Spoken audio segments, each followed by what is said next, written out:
안녕하십니까. 세상 읽어주는 남자 이상훈입니다. 오늘은 반도체를 둘러싼 지정학적 움직임에 대해서 한 말씀 드리겠습니다. EU가 반도체 동맹 구상을 생각하고 삼성, TSMC, 인텔 등 다른 회사 칩을 만들어줄 수 있는 파운드리 공장을 유치하기 위해 뛰고 있다는 소식을 들으셨을 것입니다. 그런데 인텔의 팹 겔싱어가 인텔의 팹을 유럽에 유치하려면 97억 달러를 보조금으로 내놔야 할 것이라고 인터뷰를 통해서 밝혔다는 소식이 톰스 하드웨어에 났습니다. 97억 달러면 하나로 11조 원에 달하는 금액입니다.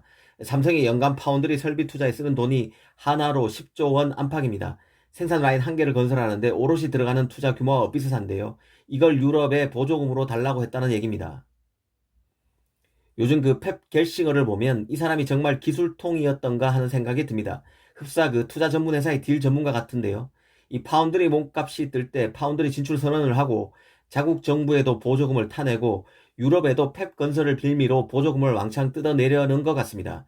실제 될지 안 될지 지켜봐야 하겠지만 아무튼 보조금을 받아내는데 전력을 기울이고 있는 것 같습니다. EU가 펩을 유럽 내 유치하기 위해서 몸이 단 것은 이해할 만합니다. 유럽엔 쟁쟁한 반도체 기업이 많습니다. 당장 독일 인피니언, 네덜란드 NXP, 스위스의 ST 마이크로닉스, EUV 노광 장비 업체 ASML 등이 있습니다. 하지만 칩을 만들 때가 절대 부족한데요. NXP는 텍사스 오스틴과 미국 애리조나 챈들러의 생산 라인을 갖고 있고 다른 업체도 대부분 미국 등에서 라인을 운용 중입니다. 그러다 보니 유럽이 자체 생산하는 칩은 전 세계 칩의 10%에 불과합니다. 이걸 2030년까지 2배인 20%로 늘리고 싶어 하는 게 현재 유럽입니다. 더구나 유럽에는 파운드리 업체가 전혀 없습니다. 독일 드레스덴에 파운드리 공장이 있긴 있습니다. 바로 예전에 AMD 내 제작 사업부였던 미국 기업 글로벌 파운드리가 드레스덴 공장을 운영하고 있습니다.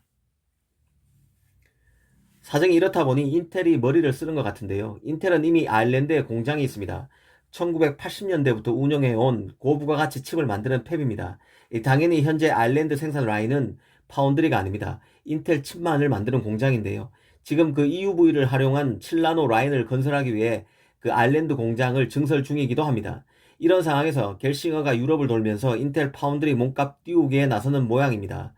그는 EU 집행위원들을 만난 데 이어서 독일 정부 관계자, BMW 등 자동차 업체 관계자 등도 만나는 것 같습니다. 그러면서 독일, 벨기에, 네덜란드, 룩셈부르크 등이 인텔이 만들 파운드리 공장의 후보지가 될 수 있다고도 했습니다.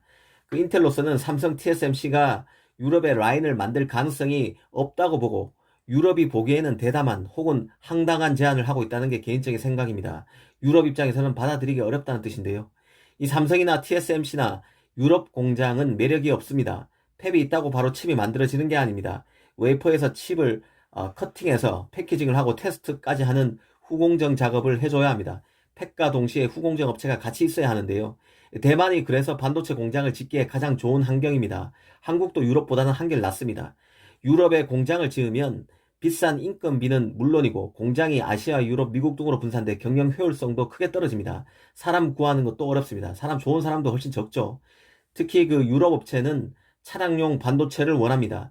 마이너스 50도부터 높게는 100도에 이르는 극한의 테스트를 하기 위한 특수 장비도 갖춰야 합니다. 돈이 많이 든다는 뜻입니다. 그렇다고 마진이 높지도 않습니다. 자동차 칩은 마진이 가장 박한 칩입니다. 그걸 노리고 삼성이나 TSMC가 유럽에 공장을 지을 리는 만무합니다. 가능성은 전혀 없다고 저는 보고 있습니다. 심지어 인텔도 구식용 팹인 8인치 팹에서 만드는 차량용 반도체를 만들 생각이 없습니다. 앞으로 자율주행차 등에 들어갈 첨단 칩을 만들길 바라죠. 그러면서 10조가 넘는 보조금을 부르고 있으니 유럽 국가들은 속으로 혀를 찰 것으로 봅니다. 이 반도체 분야에서 자체 공급망 구축은 일종의 잡히지 않는 꿈 같은 것입니다. 누구나 바라지만 그걸 해내기는 극히 어렵습니다. 더구나 그 꿈이 원대하다면 대개는 불가능하죠. 미국 정도나 되니까 기업 팔을 비틀어서 그걸 하려고 난리를 칠 수 있다고 봐야 합니다. 물론 미국도 오롯이 자체 공급망을 구축하는 것은 여전히 불가능합니다. 그러니 유럽은 애초 가능하지도 않는다는 게 개인적인 판단입니다.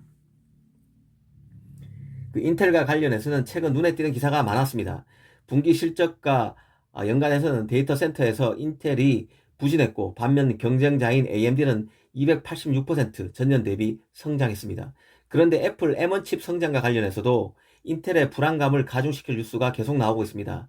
인텔의 분기 실적은 뛰어났는데요. 특히 맥과 아이패드 매출의 약 50%가 이 기기를 한 번도 소유해 본 적이 없는 사람들에게 판매된 것으로 나타났습니다. 여기 바로 맥과 아이패드에 M1 칩이 들어갔습니다. 인텔의 그 CPU 대신 애플이 자체적으로 만든 CPU죠.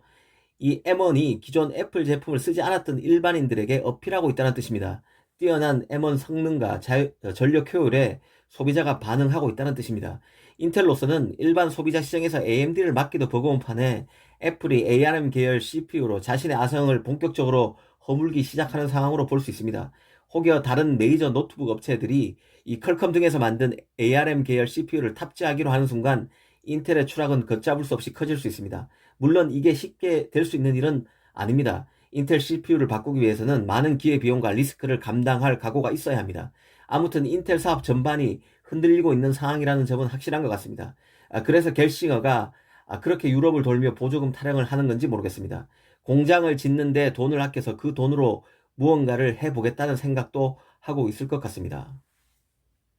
감사합니다.